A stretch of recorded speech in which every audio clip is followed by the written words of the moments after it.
Храпите тоже по ночам, либо он тебе мешает спать, или она.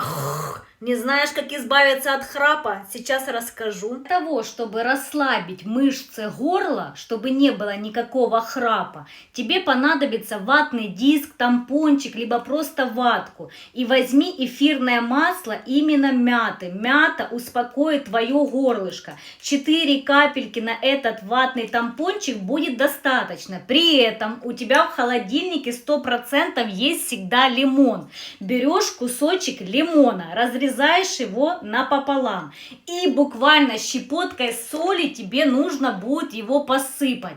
Лимон обладает, в нем содержится гормон счастья человека. Под кровать просто нужно поставить, и утром ты будешь просыпаться полон сил, эмоций и в хорошем настроении. Будешь просто высыпаться.